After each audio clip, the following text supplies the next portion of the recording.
Bison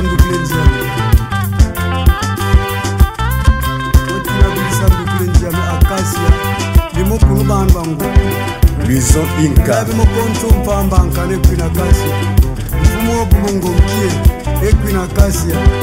Merci bien, bande Kobatali émission Bafumba Lobby. To Pesibino Bambote Paiwapi Bozwami. Et puis to Tony Boton de Ming Nandeni Bozui, Libaku Yakoyamba Ponabino émission Bafumba Lobby. Bafumu Balobi Ponamokolo Alelo, Yambeli Bino, quelqu'un qui n'est pas présenté dans des domaines, dans les secteurs coutumiers. Il est le secrétaire général aux affaires coutumières, le secrétaire à l'intérim, Nakomboya Augustin Mungimi. Oyo akobetela biso masolo abokoko pe akolakisa biso ndenge nini bazwa kafumu et puis balwa nini oyo ezali régi na yambo moto azala fumu. Bino bato bozwi libaku ya kolanda émission oyo ba détail bokolanda sur la chaîne YouTube na Congo Yuya Télévision et puis na groupe Bafumba Lobby pour na ba plus ample détail. Secrétaire général Totondio Boton na ndenge ondimi koyamba équipe ya émission Bafumba Lobby oipai na yo. Seje Mungimbi mbote tondimi tondisa mine sengo na ndenge ondimi koyamba équipe ya Bafumba Lobby yambo tokota na mama biso ya masolo alelo. Seje Limbola biso chef coutumier epai wapi ezali domaine na yo to secteur na yo ozali ko travailler chef coutumier awa na ngomba mokonzi Kinshasa pe na République démocratique du Congo azali penda nani. Merci pour la mutuna na yo. Chef coutumier, tout ça na ba définition mingi ba pesi na loi na biso 15/015. Mais bokoye ba que si on parle de chef coutumier d'abord bazali misatoin, loi na biso eza iso ba ensemble chef coutumier, ezali o ba bengi chef de chefferie, ezali o ba bengi chef de groupement, pe ezali o ba bengi chef de village. Bango nde ba bengi ba chef coutumier. Chef coutumier azali mutoyo azo représenter communauté na entité na bango, azali désigné conformément na basi ses coutumes na famille oyo chefal babenga la famille chefal, famille oyo ebimisaka bakonzi. Chef coutumier azali mutoyo bapesi rôle bapesi mission ya kobatela bokoko ba valeur coutumière nyonso ya ko protéger oyo babengi ba sites ancestraux ba terre de communauté locale nyonso babengi ba valeur oyo ya bokoko na ko pesa yo exemple likambo ya mariage par exemple likambo ya mariage. Soko tali na ba communauté, chaque communauté bazali na ba liste na bango ya ba bien o basenga. Lelo ce qui moi si azali par exemple mo Congo oké ko bala ye ba bien ba kosenga yo e kozala différent na moi si azali par exemple muluba ina bokoko ndenge bande ko évoluer. Alors le chef coutumier il est là, yenda azali protecteur ya ba valeur nyonso na ya bokoko de façon que makambu ba dérapage ezala mingi te oyebi ke toza na monde moko modèle il y a cette politique il y a acculturation ezoya pona ko remettre biso en cause bokoko na biso. Chef coutumier sika azali mutako mekate soki oza na kati ya village songolo. Ok, par exemple, moi j'avais posé cette question à ma chef coutumier, na lobi mwana na yo azui ayebisi yo papa azui alingia bala et aye bo solo là de façon bo kende na famille oyo ya molonga na ye ya lobi. Alors alobi bo bongama et en ce moment là papa yo lobi non avant to kende kuna j'aimerais na mona nanu fiancé na yo ango moi si na yo ango na mona ye comme ça to solo na ye avant to kende pas ba boti na ye to yeba et pas na ba makameli kaka boni. OK. Alors un bon matin tu te réveilles moi na ye lio mutu oyo ya lingi ko bala. Alors malheureusement cette fois là au lieu là yo sexe opposé moi na ya moi si ya Elio mobali. Alors, réaction, Erosala, nini. Et je vous dis, chef coutumier, tomboka ki makasi. Mais tomboka ki pour la nini. Balobi, zise coutume na biso.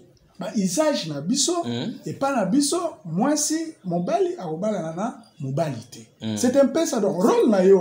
Ils sont là pour protéger cette coutume-là. Vous savez, mon cher ami, chef coutumier, ils ont toujours existé. Bien avant colonisation. Chef coutumier, bazalaki, vous allez vous en souvenir, na traite négrière. Ils travaillaient déjà à qui royaume. La structure déjà respectée.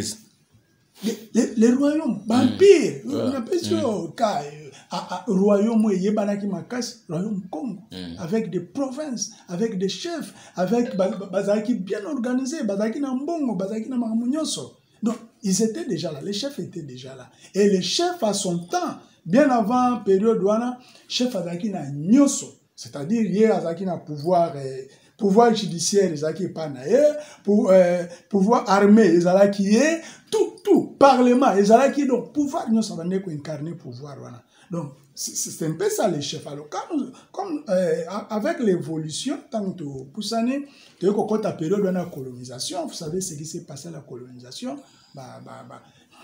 pour la politique, exploitation. Vous allez voir un peu le royaume Congo. Ils ont une partie Angola, une partie na RDC et qui est na Congo, Brazzaville. Voilà.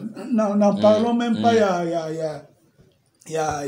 Il y a bande qu'on a teke à son temps na Rwanda bango royaume wana bandaki na Congo Brazzaville et qui na Gabon et yeti pas na biso. Donc bazaki na espace déjà bien organisé. Quand c'est un mondela ya lobino, il a eu makamuna pour mieux l'exploiter, il a commencé par les mater.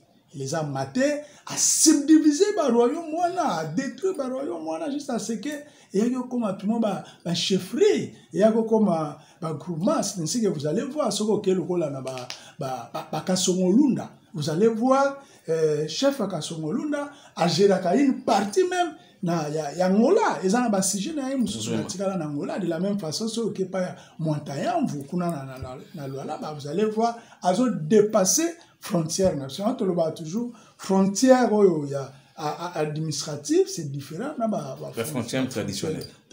Merci beaucoup. Je vous en prie, secrétaire général, vous êtes en intérim, mais toujours le coutume. Vous avez bien relaté l'histoire de Bafumu. Mais pourquoi Namokolo Lelo Bafumu Bakomi et puis comment na sentiment moko démesuré Bakomi Kokota na babar chef coutumier a commis koluka baye pouvoir ancestraux ezali kokima. Pourquoi ya moto kota na maman si na biso alikama. Mais je pense que constamment bozo sala mingi na ba ville dans des villes au roi biso ils ont la pression et acculturation où tout le monde est là et de plus en plus au monde a même ba valeur wana de plus en plus ésotérique. Mais je vous dis, nous avons 6095 groupements. Nous avons 261 chefferies au-delà de 88 000 villages. Les cas à vie de Kinshasa, on a combien? On a que 21 groupements. Sur 6095, on a que 21 groupements. Peut-être par rapport à ça. Mais si vous allez là-bas, dans le Congo profond, vous allez voir des chefs qui sont là. Ce sont déjà respectueux. Les chefs au monde a été à n'importe quoi. D'ailleurs, Bimisa Lilo Banaye. C'est incarnation, il y a communauté na-bango. Et communauté na-bango, à travers chef na-bango, il se retrouve. Donc, chef a représenté communauté. En tant que Monier, il se retrouve au Yazali représentant na-biso. Et le chef n'a pas droit à l'erreur. Le chef sait comment se comporter. Mais vous savez qu'il y a un langage courant. Nicolo, un chef coutumier, un vendeur de terre. Option pour oui, c'est ce que je suis en train de dire. Je dis beaucoup de gens commencent à confondre ce qui se passe beaucoup plus les cas de la ville. Et c'est comme la ville des alliés, ok Matadi, ok Mwana, Kinshasa, ou Lubumbashi, là il y a des chefs, vous voyez un peu pression à la culturation. Mais tant qu'on continue à profondeur dans le pays, vous allez trouver ces chefs-là. Le chef est qui? Le chef Ndenge Tolobaki, il est le protecteur des terres des communautés locales. Le chef n'est pas un vendeur de terres. Mais un bon matin, si tu te dis, par exemple, aux alliés, Moutia Congo central, lobi lobi koki ozonga na mboka na yo okekuta ba parents na yo kuna ba rie parents na yo kuna e ba bon toke na ziba na biso ba memo mbango ah mwana biso aye ba kei ba pepi ezipa polia oh bon toke ne bilanga ba kokende ba olaksa yo zamba na bango esika balia et sikoyo yo chef parce que ma bele wana eza terre de communauté locale. C'est quelle base? Et non, une terre appropriée pour un chef coutumier ou une famille chefale. Non, c'est pour la communauté. C'est pour la communauté. Les chefs d'ailleurs, quand vous lisez, je pense que na loi na biso, c'est total parmi ma mission, ma pesi ba chef. Parmi les missions, veiller à la cohésion et la solidarité et la justice sociale dans sa juridiction. C'est ce que je disais. Ça là, chef. Justice. Comment tu vivre entre bango na katia communauté na bango. Mais sauvegarder, faire respecter les valeurs traditionnelles morales. Ne na uto loba. Boye linga ngala za papa oke kozwa mwasi olioye langa mwasi oyo boza na sexe opposé oyenga mutu mususu. Dans la communauté là, le chef est là pour faire sauvegarder na ba valeurs morales. Voilà. Mais aussi on vous dira veillez conformément à la loi à la protection des espaces fonciers qui relèvent des terres des communautés locales. Toute leur vie est zawana. Mabeli wa nozuma. Chef, ce que chef, c'est qu'il fasse un sujet. Et bah sujet on a un toujours bien la communauté. Et bah communauté on a et ça ba clan. Et ça ba clan et vandi na mbok et ça composé et ça communauté homogène mais vous allez voir plusieurs clans dans la carte. Chaque clan azana mo etandia mabele na yake ndo asala bilanga. Chaque clan azana mo bizibana ye. Et puis hormis cela, il faut que vous allez na l'école, il faut que vous allez na terrain à foot, il faut que vous allez na nyos. Alors, yozio teki et ba communauté kindiwa. Mais apparemment balbazo même un développement avant les terres donc mais ba chef coutumier sous avéré ou balobaka et ne vendent pas mais c'est une portion de terre pour na développement. Oui, c'est une partie de terre, oui. Quelqu'un peut venir solliciter. Il y a une salle à bilan. Vous avez un belé pour le développement à bilan, à solliciter une portion pour ça à bilan. Mais ceux qui aillent solliciter, le droit continue au barope ça. Na dommage à causer en exploitant ma belé na bilan. Et c'est pour l'intérêt de la communauté. Parce que le chef, la terre là, c'est pas pour lui. Et tout ce qu'il fait, c'est pour l'intérêt de la communauté. Avec comme conséquence, dans ce cadre, il y a protection, il y a patrimoine coutumier. Il y a communauté Nabango. Nous avons une direction ici. N'oubliez pas, il y a administration basalisika. Administration nabiso. À peine, je viens de passer presque 2 ans et demi. Toujours pour construire. Et là, nous sommes en train de travailler pour mettre en place toute une base de données. Il y a une monographie à l'entité coutumière. Tout le développement de l'entité coutumière. Parce qu'avec la vision d'aujourd'hui, l'entité coutumière, chef coutumier, c'est qui? Chef coutumier, c'est celui-là, non? Qui représente les chefs de l'État. Qui représente le gouverneur. C'est Bakango, c'est le secrétaire général. Apparemment. Il est ça, les attributions. On a eu à organiser plusieurs séminaires autour de ça. Les chefs coutumiers, si vous lisez, mais ils ont des attributions. Est-ce que vous, l'Aksaki Bango, dossier affaire ETD, les entités territoriales décentralisées, est-ce que Yebi Pendake, dans le village, dans le Bango respectif, tout le gouvernement représente en fait les chefs de l'État, garant de la nation, mais c'est le secrétaire général. Tala, attribution. Chef. Je peux vous donner quelques attributions. Allez-y. Moutuloko la chef de chefferie. Chefferie est une entité territoriale décentralisée. Bah, ETDO, tout ça. Oui, mais sauf que chef de chefferie, aza élite, aza désigné na famille na ye. Mais du reste, c'est une entité. Alors, si on parle parmi les attributions, il assure la responsabilité de la bonne marche de l'administration de sa juridiction. Il est officier de police judiciaire à compétence générale. Pour ne me limiter que là. Si on parle dans l'attribution, il y a chef de groupement, il y a chef de village. Parce qu'à la différence, chefferie est une entité territoriale décentralisée. Mais tandis que village dans le groupement est une entité territoriale déconcentrée. Déconcentrée, ils n'ont pas de personnalité morale. La population, c'est-à-dire, population, ils sont responsables, non? Il y a gestion, il y a mbokana yo. Tout ce qui se passe, le service à l'État, ils sont représentés, établis dans mbokana. C'est toi qui représente l'État, ils ont la bonne marche.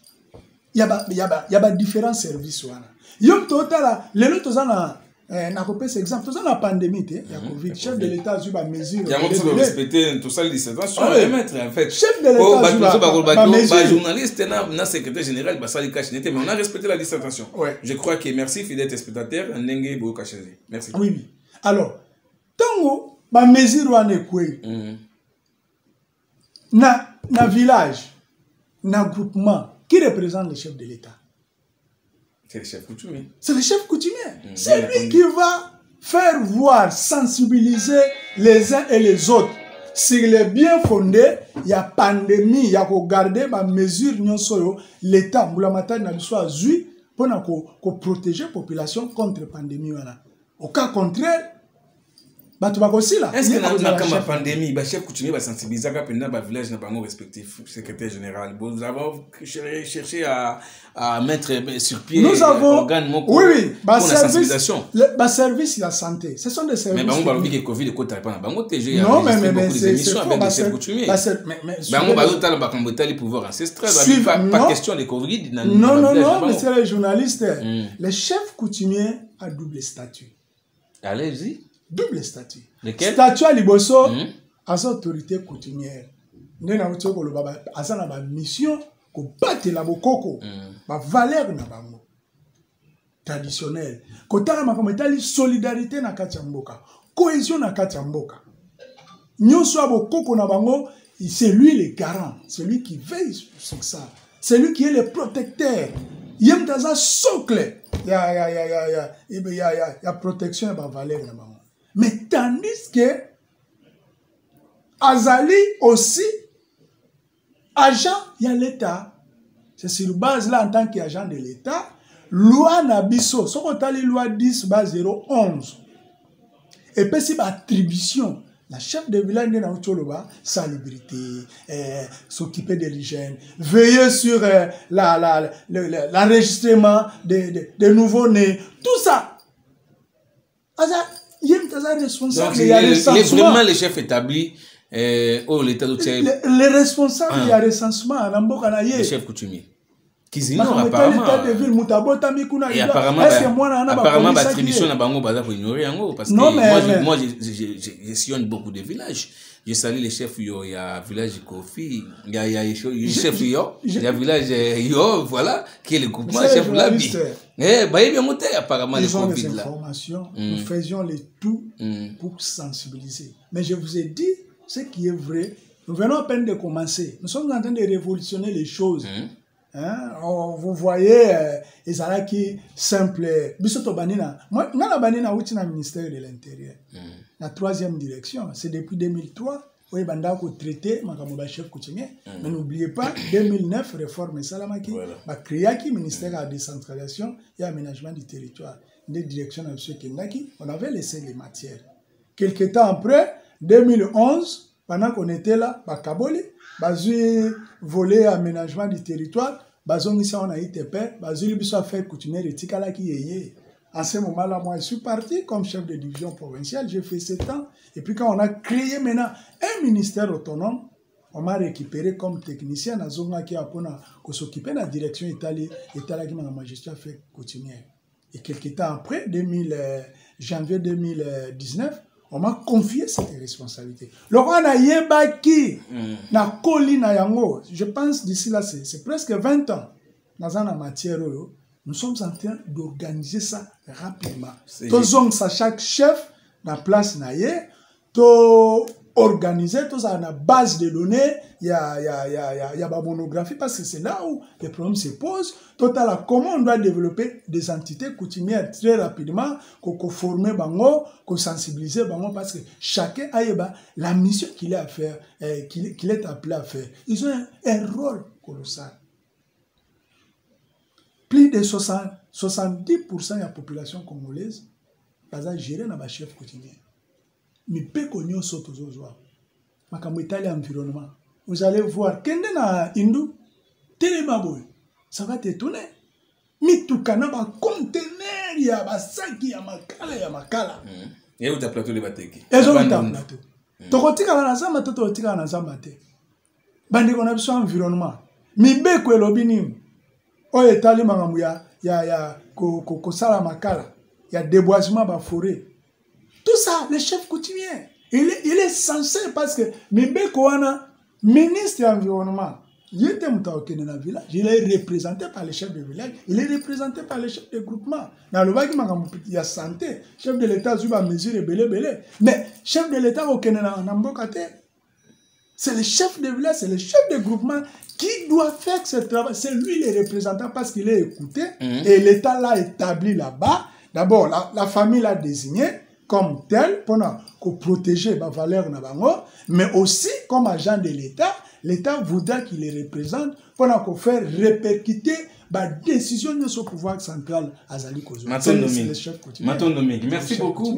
Ndeko Batali tozali ko beta pena masoma biso ya pourquoi lelo to pe bin ba bogo na biso na ba poto ba masolo ezali pende belé to kanisi awa ngumba mokonzi Kinshasa pe na République démocratique du Congo na biso makambo ezali meke to la kisi bino pe boyoki bino mokondenge secrétaire général à l'intérim le CG Augustin Mongili azako expliquer sur ba fonction to ba droit to ba obligation to ba devoir pe ya ba chef coutumier mais bande ko batali to e ba pe lelo moka na biso République démocratique du Congo toloba ana mokuse na Kinshasa awa nanu parce que ya mwa kopesa makolo au salaire 1000 km to bandango na 1 km na premier pas. Chef monsieur le secrétaire général Limo Labiso. Problème il y a bicéphalisme, topé prolifération ba chef coutumier, topé ba chef coutumier ba tonne belé na ngumba Kinshasa ba lokuta oyo ba village na bango pe komi ko lukati ko bepé ko perdre ba vie humaine ya population obayi ko kamba poti na ko wela bebonga. Ezali ko kende ndenge nini Mon Mboka, le secrétaire général de Mboli Labiso. Merci beaucoup, Malbomboka. Merci. Namoni Oseki. Papa journaliste. C'est qui parce que je suis en train de voir directement. C'est là cool entre les salives. Oui, mais c'est avec regret. C'est avec regret. Parce que l'État, le législateur congolais a déjà tranché. On doit être les responsables. Ce que l'État a placé aux confiance, après sur mission, après sur attribution. Pour notre tombe l'école on a biso, il faut appliquer l'attribution na yo. Qu'est-ce que je veux dire par là? Les camouya dévolution ya pouvoir coutumier. Papa c'est mon ministre. Au lequel na top Congo ba question ba tuna ku yango. Oui, justement. C'est pas les ministres. C'était le 30 juin d'ailleurs, c'est récent l'émission en question. C'est pas il y a une zonga qui ba ba ko na radio ba landa open kan. Le monde mokili na biso lelo ezali oyo babengi na principe ya subdivision ya travail. Moni yo lokolo ye ozotuna ngami tuna mais à côté na yo ezana mutu na caméraman na yo. Merci na Figen Pengue. C'est la subdivision du travail. Et cette subdivision du travail même dans l'État. L'État Kabola. OK, mutu na mutu azana musala na ye. La compétence est d'attribution. Alors, tant qu'on a l'attribution, oh, ma camétali d'évolution, ma camétali à transfert, il y a pouvoir continuer. Qui est le responsable? Qui est le responsable? Alors, il faut vite recourir à la loi. La loi est là. Là, attends la loi. La loi est là. Le journal officiel, la loi pour 15-015. C'est ça le statut de chef. Merci beaucoup. Dans l'article de vos journalistes, dans l'article 14, mais c'est facile, non? Article 14, na 17. Ça, c'est la loi. Vous n'allez pas voir ici, la loi parle du secrétaire général, moi encore, des chefs de division, ainsi de suite. Loi lobby. Je suis en train de les répéter en connaissance de cause. La Sengi Bandegonabiso Oyo, qu'ils prennent des responsabilités, parce que nous sommes les cas, en grande partie, à la base des Abamou. Et qui sont ces gens-là? Mais c'est les chefs de secteur, c'est les chefs de chefferie. Mais ce n'est pas les bourgmestres qui sont impliqués. C'est les gouverneurs des provinces, c'est les bourgmestres pour des entités incorporées, mais aussi c'est les chefs de groupement. Ce sont des responsables. Des responsables en quoi? Ce qui total, plus de 70%, il y a un conflit à l'Abisso. Il y a un conflit à succession. Ce sont des conflits de succession. Là où il y a la vacance, pour la kocha mukonzi mususu, ba problème est bandi. Pouvoir continuer na yebsi bandi le lote, ils ont pouvoir te, ils ont succession, il y a famille, une famille donnée, je vous donne un exemple, le royaume, il y a Maroc. De la même façon pour nous, le royaume n'a pas. Et ça se passe rotativement, progressivement. Donc, non, succession, ils ont l'andana. Tout dépend. Maintenant, il y a basé ces coutumes. Donc, sans qu'il y ait les coques à jambes. Non. Ils ont problème à succession. Et qu'est-ce que dit la loi? C'est les journalistes. Loi lobby boy. D'abord, article 13. Pour informer l'autorité hiérarchique, ce qui est vacances, c'est ça la pas la vie. C'est ça le vrai problème. Dès que l'autorité hiérarchique a cette information-là, qui est cette autorité hiérarchique, comme je l'ai dit, pour les groupements, loi n'abuse lobby, plutôt pour les villages, loi n'abuse lobby, c'est chef de groupement. Pour la chefferie, loi n'abuse lobby, c'est le gouverneur des provinces. Pour le groupement, loi n'abuse lobby, c'est les chefs de secteur ou les chefs de chefferie. Mais pour les groupements incorporés, quand le groupement n'abuse lobby, c'est le bourgmestre. Ça, c'est la loi. Ça, c'est le législateur. Il dit que bateau va avoir autorité hiérarchique, va avoir permis de l'entité. D'habitude, on a 6095 groupements. Dessinés à travers le pays. Voilà. Ministre ou secrétaire général, Moutabando Kitakuna, en cas de vacances pour qu'il mène banquette. Législateur, il y a moi à Tchaki, bateau bazali proche na bango. Loi ezali opposable na biso, na nganayo, na bateau nyoso. Nous tous, les opposables. Loi, il y a moi tous appelé à se soumettre à la loi. Et na yebsa qui au rôle, loi est pessi na moto. On ne peut pas violer cette loi. Tout est dans la loi. La émission, à titre d'exemple, vous allez dans le groupement Songolo. Groupement des allés dans le secteur Songolo. Chef à Koufi, qu'est-ce qui va se passer conformément à la loi? Famille va informer chef dans direct. Donc chef de secteur. Et le chef de secteur, qu'est-ce qu'il va faire à son tour? Il doit descendre rapidement sur le terrain pour constater si réellement vacances ils allaient. Arrêtez Bandeko Salama à son temps. Chef Azana Ekuna, chef Akoufi. Et un bon matin, on donne l'arrêté. Que faire pour te Makambo ici là? Mais justement, chacun respecte le rôle, qu'on respecte le procédure. Loi est si procédure. Et l'obi yo wana kaka, les chefs, oyo loi est si yo ningisa compétence wana. Je vous dis pour les groupements incorporés, les cas de la Kinshasa, c'est les bourgmestres. Loi est pesio ningisa et lobby boye. Ceux qui vacances zali ba informer yo dès lors que tu as l'information qui t'a sur terrain. Et là quand il faut ça là qu'on constater réellement vacances et salami na nini. Ceux qui n'a liwa au dresser procès verbal. Tu dois dresser le procès verbal de constat de vacances. Il y a entité wana. Ensuite yo bougomé sur sala nini. Dès lors qu'on a déjà oyebi que lui salami au décès procès verbal, tu dois encore redescendre.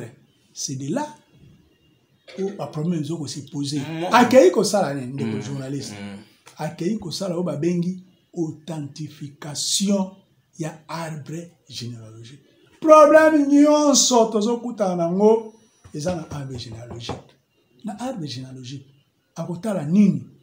Akotala succession, pouvoir ebande pa ya nani et évoluer ki ndenge nini, pouvoir epesa maka ndenge nini.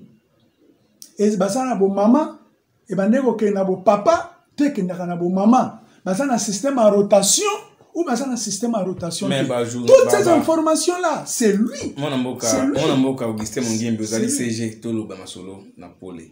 Babou Romesque aussi sont impliqués dans ma désordre et ba dédoublement ba chef coutumier. Non, moi je dis ceci. Ce que Mutuno Tuningaïwa, je suis en train de vous répondre par rapport à ça. C'est-à-dire, Moulamatel, loi Nabiso, législateur a fait ce rôle. Il est censé. C'est lui, non? C'est lui le chef. Oh, il a fait confiance, loi a fait Mukumba.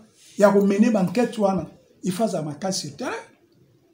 Dédoublement, pourquoi? Parce que tu dois d'abord mener des études, analyser l'arbre généalogique, de façon à se baser à des communs, base à la bangonyoso ensemble, bandima, qui est arbre généalogique, yango ya biso. C'est ça son rôle, non? Pouvoir na biso bandaki boye et que ndaki boye na kati mboka na biso, to ça soit na trois clans bazora pouvoir, des pouvoir rotatif ou des pouvoir rotatif. Et puis ça m'a raconté il papa ou bien puis ça raconté il maman. Après avoir mené ces enquêtes là, ndé akosala redresser ba bengi procès verbal et authentification arabe généalogique. Mais ce qui déjà échoué. Ce qui a échoué. Non, c'est il arrête. Non, c'est baby. Il arrête et il prend les dossiers. Il transmet à la commission, commission. Parce que dès lors qu'il continue... Parce que nous avons pratiquement 7 minutes. Oui. Et à moto si ça, Makambwana, ils ont aussi battu au moins ça bifésalisme. Ils ont na commission. Na commission wana, bazali na ndingisa ya ko tia chef coutumier to pété. Non, ndeko Limbola ba tupena bala. Ndeko Christian. Tika on a 6 à 2 minutes. Je vous en prie. Allez-y. Commission. Merci. Parce que c'est ici le problème est allé. Voilà. C'est-à-dire, je disais, ceux qui ont constaté, le chef de secteur, le chef de chefferie, ok, pour authentifier l'arbre généalogique, ont constaté déjà l'anomalie. Tu arrêtes. À ce moment-là, pour éviter, connaître certains usurpateurs. Même les lots. Vous mettez dans le village à Diro Binza. Vous prenez le dossier, vous transmettez à la commission. Et la commission a statué, a analysé pour retrouver, n'est-ce pas, vérité autour de l'arbre généalogique. Et ce qu'il y a, famille, et puis mode, il y a désignation. Si il y a sur le terrain, pouvoir épée Samara, nabo maman. Yoke yukuna, bayen lui arbre généalogique, oh nous aussi les enfants. Au côté la loi et lobby. Patrilinéaire.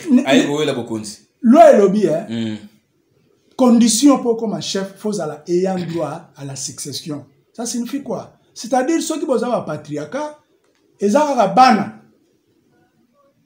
Ils ont un droit. Ceux qui ont un matriarcat, bah neveu, bah neveu matrilinéaire. Voilà. Alors, yo si quoi au moins, tant que vous avez neveu, quand vous maman, bah neveu matrilinéaire. Mais yo moins, loi lobby fait un ayant droit à la succession. Vous avez un ayant droit à la succession.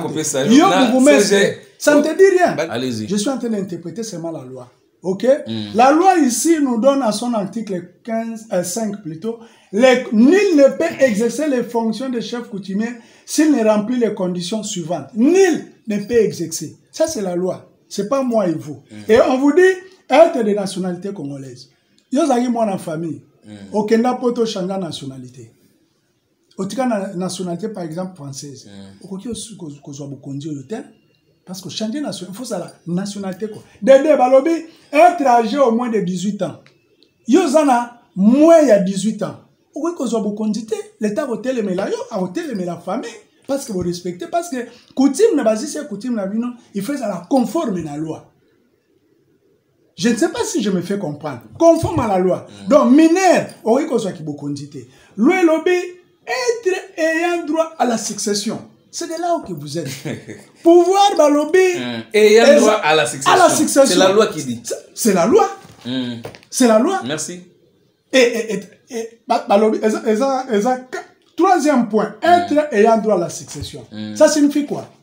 Ce que, par exemple, dans le Kasaïen, pouvoir na mango eza matriarcat ndeko na tamboli pays pays toutes les provinces voilà makambo ezoleka na ville ya Kinshasa tomoni yango te ailleurs respect ya bazisi et coutume donc il y a du désordre respect mon cher ami respect ya bazisi et coutume si vous allez ailleurs na Kasai bango baza ba patriarcat yo longwe yo mwana neve côté ya bo mama matrilinéaire yango ekobanda nanu nini okende welela pouvoir ya bato ezalaka te okei na bandeko na biso awa na Congo central pouvoir na bango eza matriarcat hormis secteur ya Solonga kuna bazaka ba patriarcat mais partout etikali baza ba matrilinéaire bongo yo mwana bango kibokonzi ekenda kota bo mama parce que papa nazaki bokonzi yo zwa pouvoir. Parce que tu n'es pas un droit à la succession. Donc,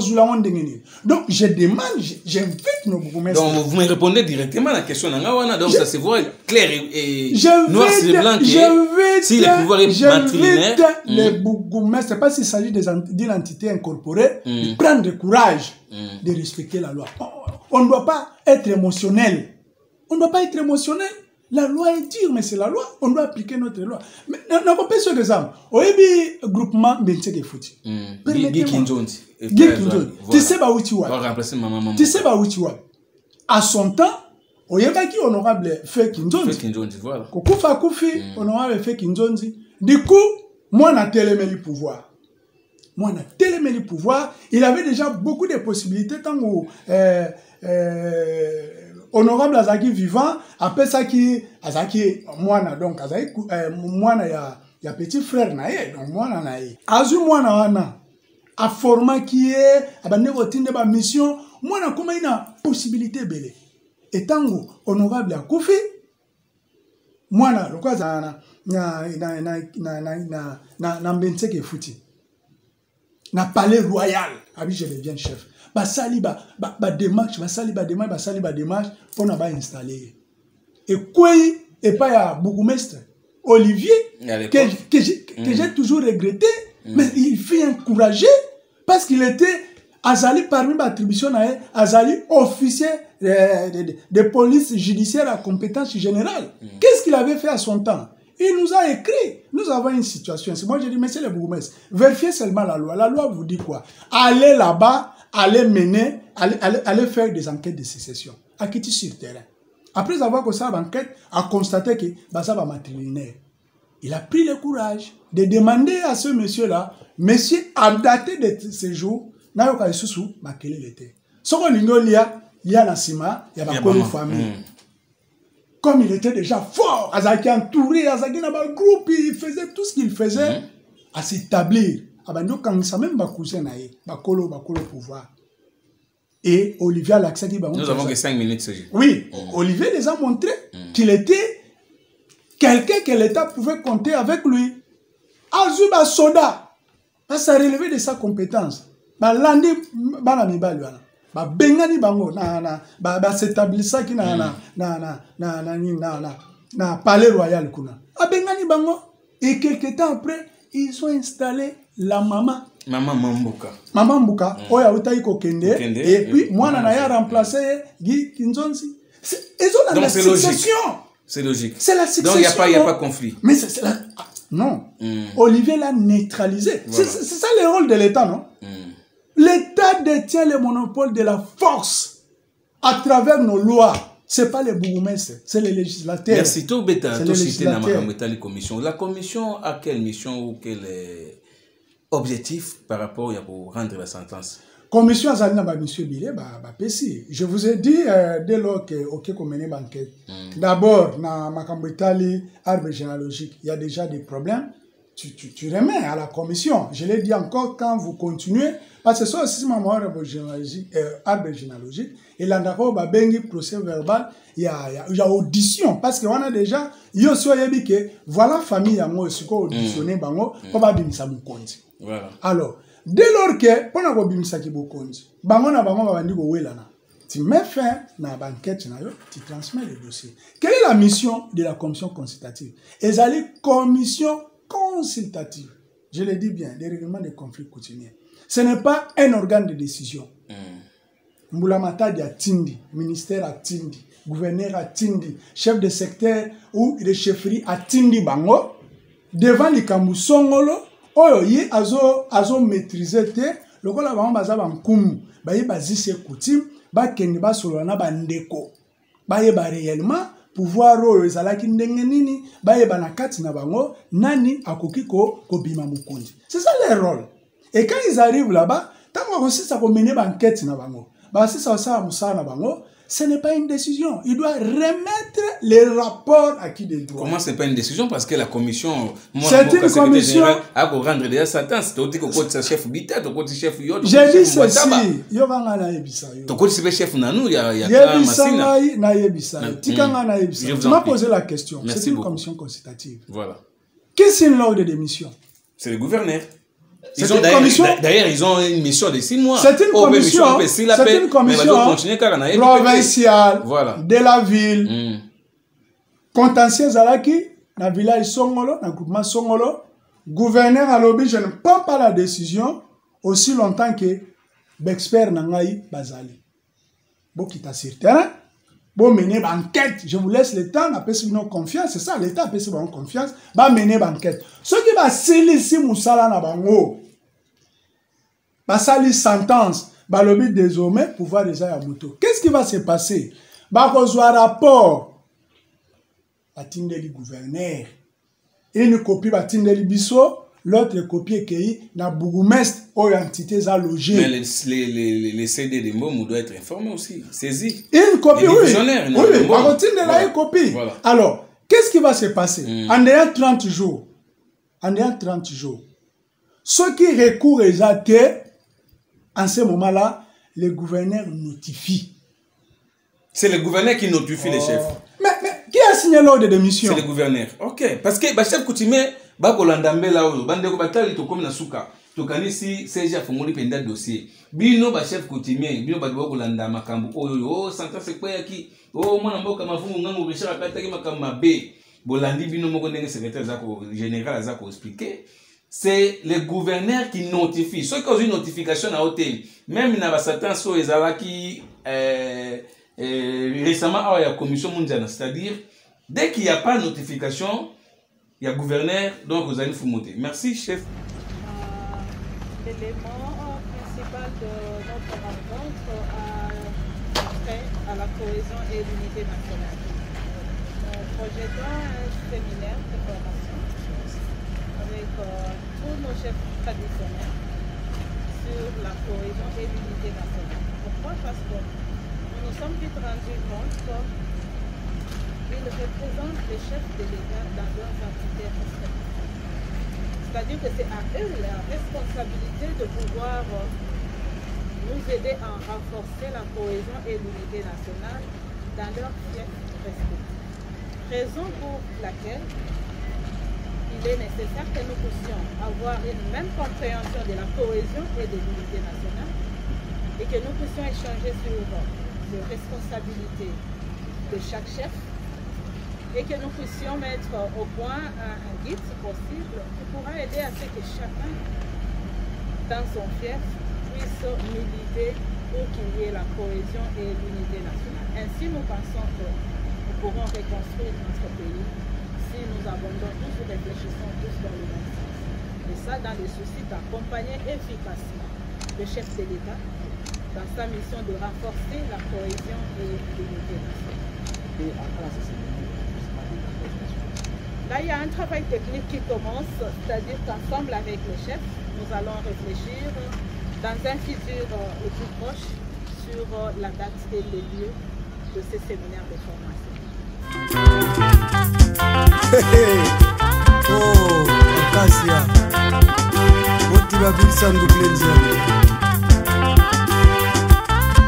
motiva bilisandu kulenziame akasia limukulu banbangu Luison Inca labi mokonto mpambanka nekwina akasia mfumo wobulungo mkie ekwina akasia majwe monkarenta majwe momala uwu motiva bilisandu kulenziame